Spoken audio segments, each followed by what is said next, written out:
Hey guys, Aaron Dorr here with Iowa gun owners and our national affiliate, the American Firearms Association, joined with a very special guest today, presidential candidate Vivek Ramaswamy. Mr. Ramaswamy, thank you for your time today on the back of the campaign bus site here in rural Washington County.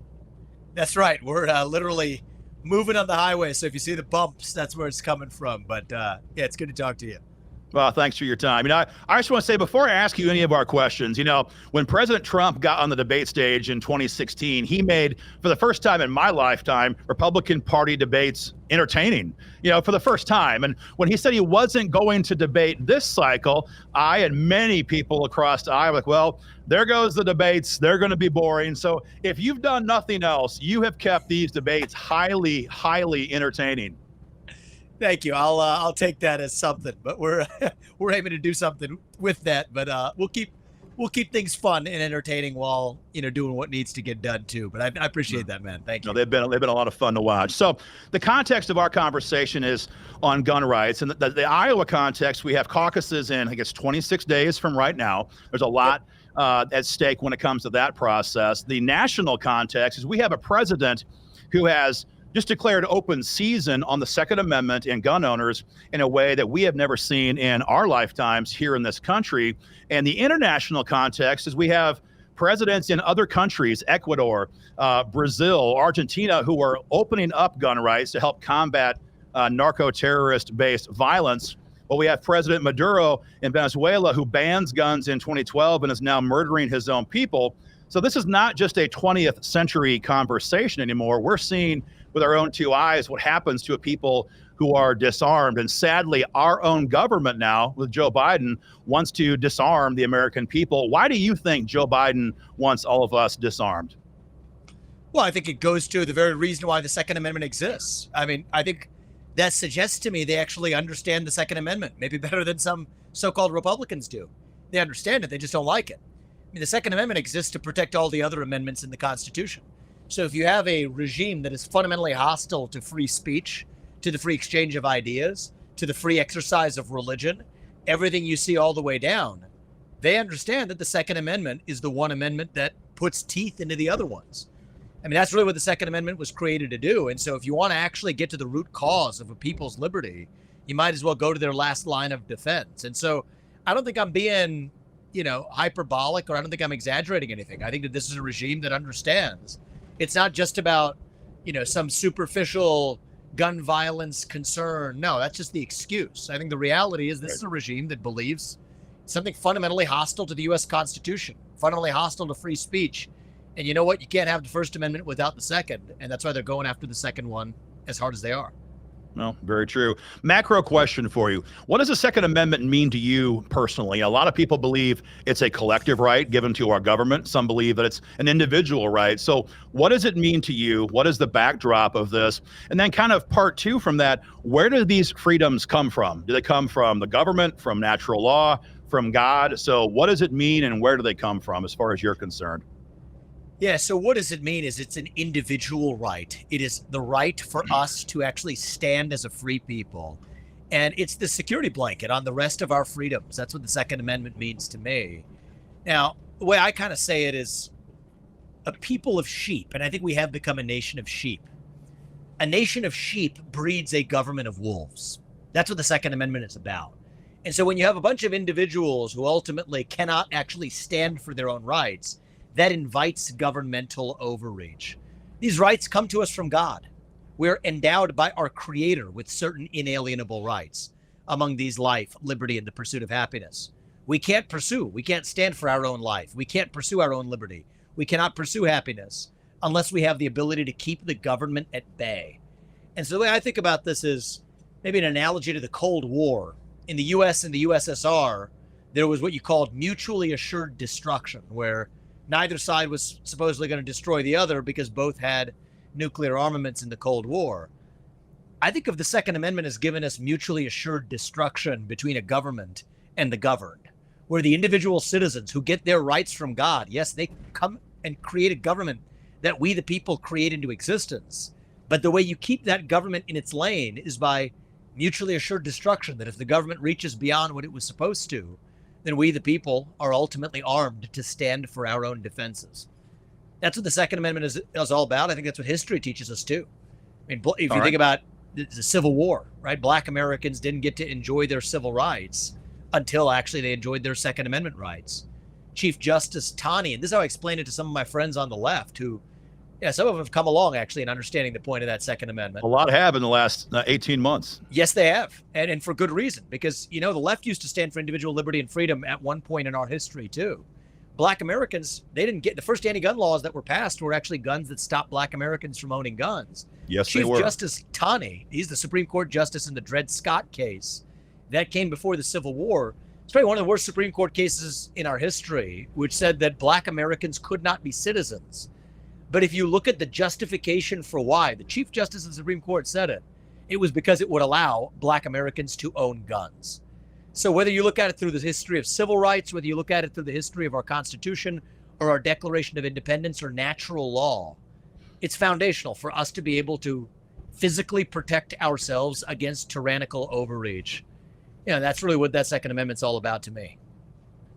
Well, that's a very strong answer. We appreciate hearing that. Another macro question for you. You're doing the full Grassley twice, right? You're doing 99 counties twice. We've heard of the full Grassley since I was a kid, but I've never heard anybody do it twice in this kind of compressed time schedule. So you've been everywhere. You've been everywhere across the state, the pizza ranches, the libraries, the church fellowship halls, and you've talked to tons of our members with Iowa gun owners across the state, and I have heard from many of them. And the one question they've asked me above everything else, they say, look, I've heard the guy, I shook his hand, we got a selfie.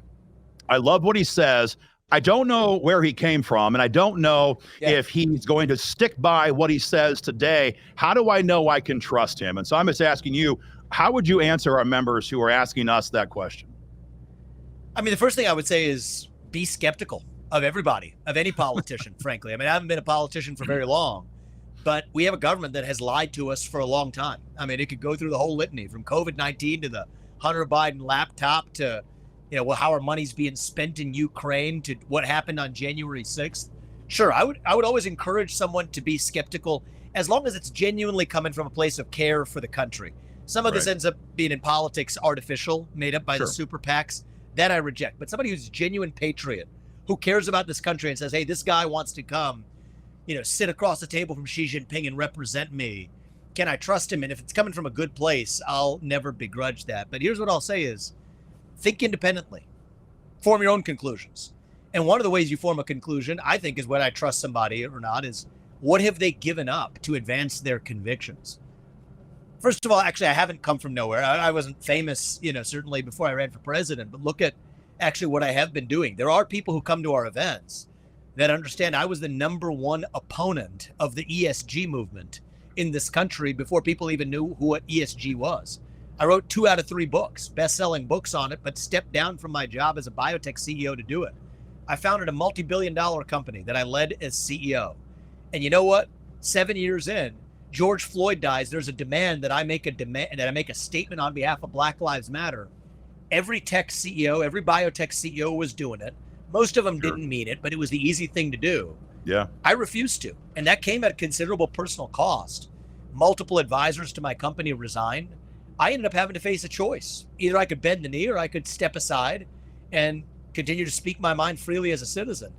I stepped aside from my job as a comfortable, very cush job as a biotech CEO of a company that I had built as a multi-billion-dollar company to stand for my convictions. Think about the positions I'm taking on this race, right? Think about the carbon capture pipeline. I mean, that's a different constitutional right, relates to the 5th Amendment, not the Second Amendment. I'm the only candidate in this race, the only one, on or off that debate stage, by the way. Okay, not a single one. DeSantis, Trump, Haley, you name it. I'm the only candidate who's able to actually say that is an unconstitutional overreach. Using eminent domain to use the land of farmers, that's a violation of property rights. Why am I the only candidate who can say that? Or that I'll pardon peaceful protesters on January 6th on day 1. Or that the climate change agenda is a hoax because it doesn't have to do with the climate. Or that Ronna McDaniel needs to step aside as the failed chairwoman of the RNC. Yes. So all I would say is think about this. Is that earning me greater donations? It is not, as you probably see. I said I won't get another cent of funding from the RNC. Why can't that actually named her by name as somebody who needs to step aside? And so I would say at a certain point, a little skepticism is always good, but we've got a very important decision to make for the country in about 25, 26 days. Yep. Well, at a certain point, it's not skepticism for the sake of skepticism. Make the right choice. And if you're doing it for the country, then ask yourself why I'm the only candidate in this race, on or off that debate stage, who can even touch these issues. And the bottom line is, if you want somebody who's going to get in there and speak truth to power, then vote for somebody who's going to speak the truth to you. Start with that. And let's have some real talk too, right? I know a lot of people supported Trump. I support Trump. I supported Trump. I respect the heck out of the guy. And I've respected him a lot more than everybody else in this race has. They, licked his boot for years, and now they're begging him, begged him for money and endorsements. And now they're Monday morning quarterbacking something he said. I'm not that way. I've been respectful of him and his legacy. But think people, they're not going to let him get anywhere near the White House. What are they doing in Colorado, now California? They're not going to let him get within spitting distance of the White House. And even if they do, at a certain point, you start as an outsider. Everybody becomes part of the establishment in some way. I'm the outsider now. I'm unconstrained. I mean, I think you could probably tell by some of the things I'm saying on the campaign trail or on the debate stage. I'm not doing myself any favors with the establishment. They've shut me off mainstream media. Super PAC puppet masters, well, they don't love me. They're paying for paid, trash they've been stuffing people's mailboxes in about me. So all I'd say is do the math yourself and form your own conclusions. But I think I'm the only person who's actually going to be able to face down the deep state and win. I'm the only person who's coming in as an outsider with sharp elbows. Trump brings that, and I bring that too. But the only person who also understands the law and the Constitution. And if you're going to swear an oath to the Constitution, you might as well have read it and know something about it. And I think I'm the only person in this race who both brings the outsider mentality, but with that level of understanding of the Constitution, including the Second Amendment, which I think I'm a far stauncher supporter of than Trump or DeSantis or anybody else in this race. If you look at positions they've adopted when they have been in positions of leadership, I'm not a guy who tends to budge. And so no one's going to shake me in my constitutional convictions. Good. We're going to ask you some specific questions now on the Second Amendment. Obviously, this is Iowa gun owners, so we're going to have some gun questions for you, but thank you for that answer in particular. My entire lifetime, we have almost never seen a president who got sworn in and fought to undo the previous gun control damage done by his predecessors, let alone fight to expand gun rights. And we had a couple of years with President Trump. We had complete control of Congress, and nothing happened for gun owners. Nothing. In fact, we had bad things happen during that time. And so, of course, Biden has done significant damage in the last couple of years to executive orders and all kinds of other things to our gun rights. So looking forward, you win the election, you're sworn in, you're the guy, you're behind the desk. What is your day one agenda to roll back damage done to our gun rights and protect our gun rights going forward? Yeah, so let's get to some of the small stuff, but the small stuff is big stuff, right? The bump stock ban, a lot of the other nonsense they've rolled out. Those are unconstitutional regulations, and I'll tell you why. Okay, and there's an old saying, right? It goes, if you care about somebody, you tell them the truth. If you care about yourself, you tell them what they want to hear.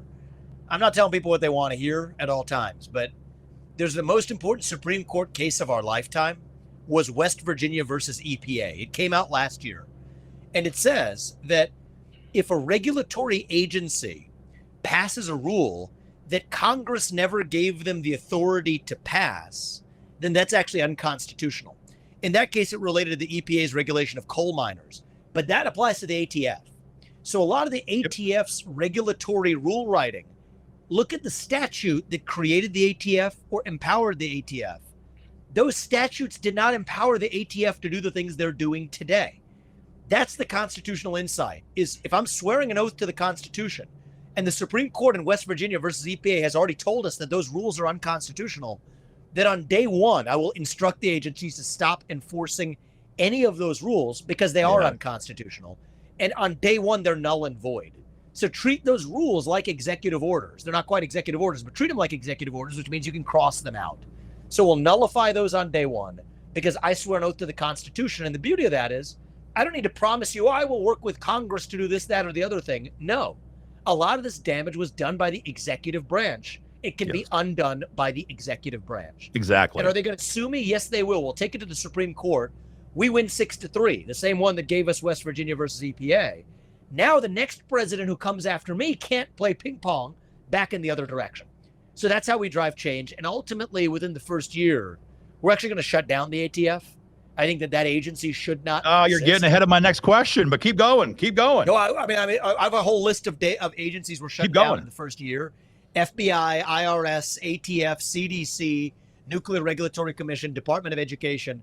But one of the constitutional bases for doing it, and again, I'll tell you where I'm different than a lot of the other candidates, but my mentality is you can't reform these bureaucracies. It becomes part of the culture of an agency, right? In the same way a company has a culture, you can't change the culture. As a new CEO, the culture becomes what it is. You can't change the culture of the agency. The ATF as it exists today is fundamentally hostile to the Second Amendment. It's fundamentally hostile to the existence of the Second Amendment. They wish it didn't exist. They don't view it as their right to protect it. They view it as a constraint and an inconvenience.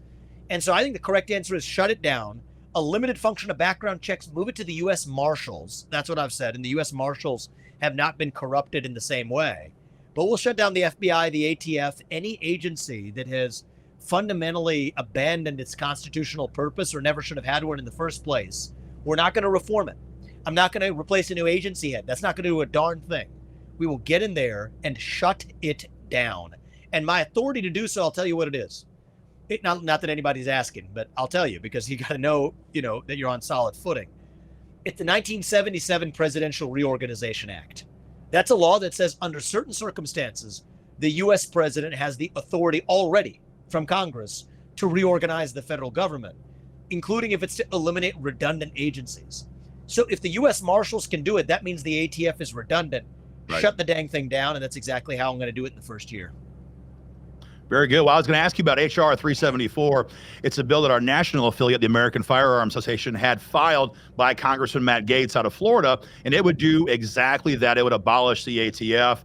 I was going to ask if you would sign the bill.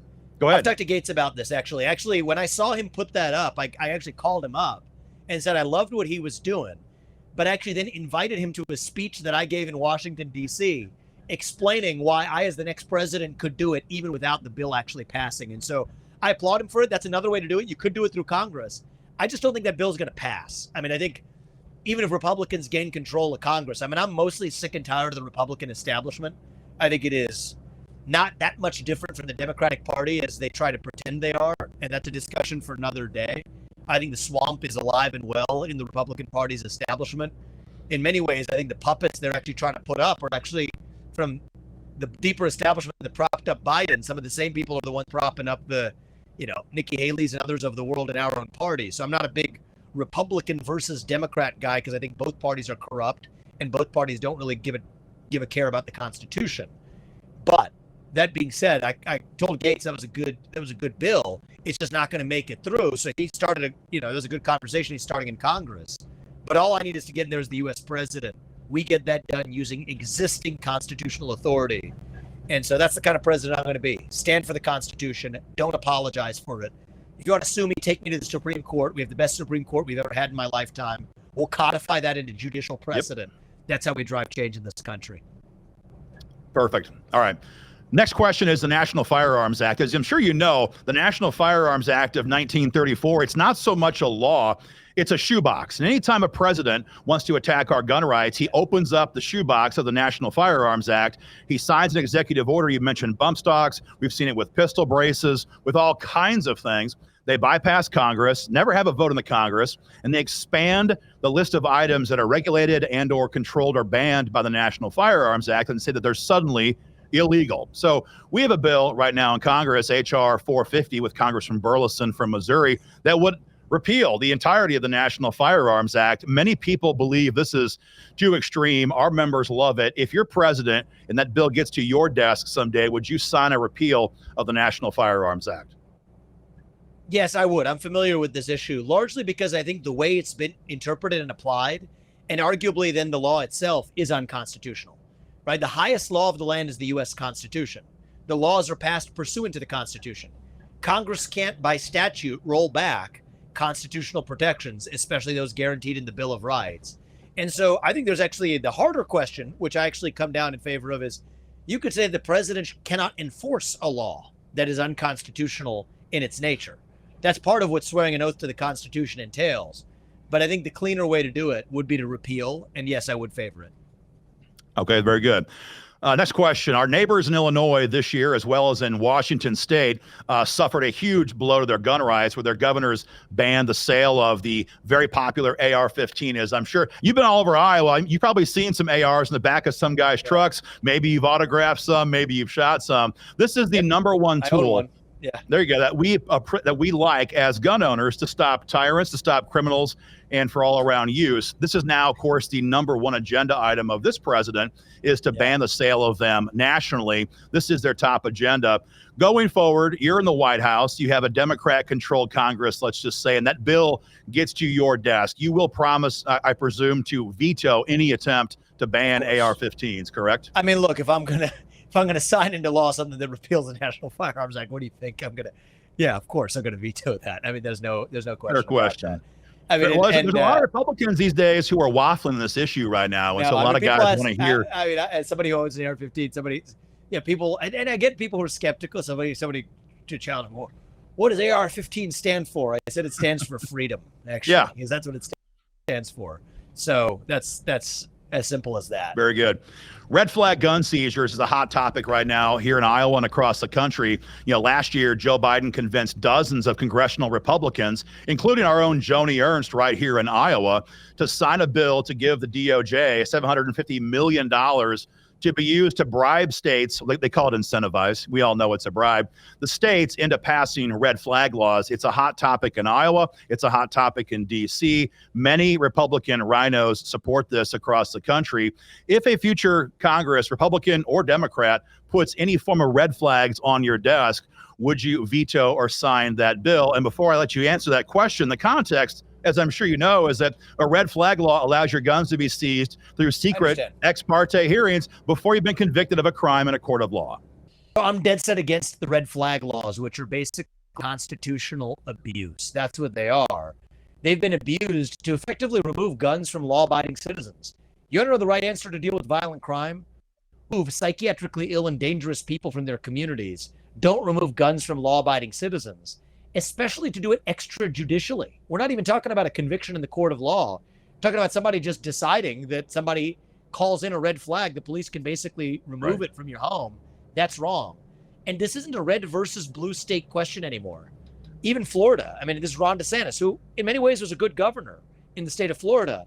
There have been about 800 removals of guns from law-abiding citizens under Ron DeSantis' own tenure in the state of Florida. So I don't mean this as a personal criticism of Ron, but it's a good example of even in a so-called hard red state with an otherwise good Republican governor, somebody who's going to go soft when it actually matters in protecting the Second Amendment. And so I won't go soft. I mean, that's the bottom line answer. I'm against red flag laws, which are rife for abuse. Remove psychiatrically ill and dangerous people from their communities. If they put them in mental health institutions, don't remove guns from law-abiding citizens. That's what I say. Oh, very good. Final question. We asked our members other questions to ask you. The one I was told above many actually was the United Nations UN Small Arms Treaty. This has been a topic for the left for a very long time. Joe Biden made America a signatory of the treaty when he got back in the White House. As I'm sure you know, it would establish a global firearms registry process that would track the end user of every gun owner in the country, of the world, and it would subject ultimately our gun rights here in Iowa and across the country to China and dictators across the globe. I assume I know the answer to this question, but you're not going to let America be swept up into the UN Small Arms Treaty as president, correct?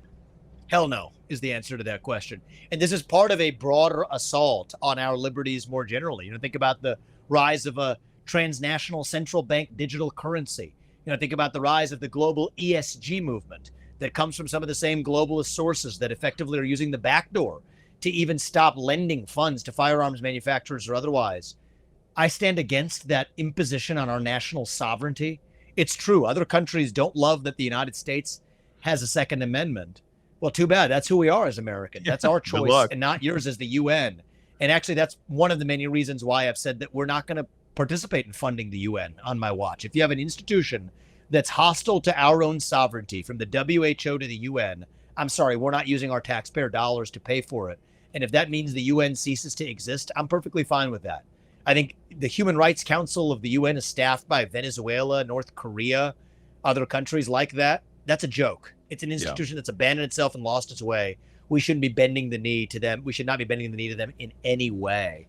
And so that's where I land on that question. And there's just a couple, like one other important topic that's sort of related to this because it relates to the ESG movement that's an international phenomenon too. This is where the puck is going with respect to restrictions on gun rights. It's not just from the government.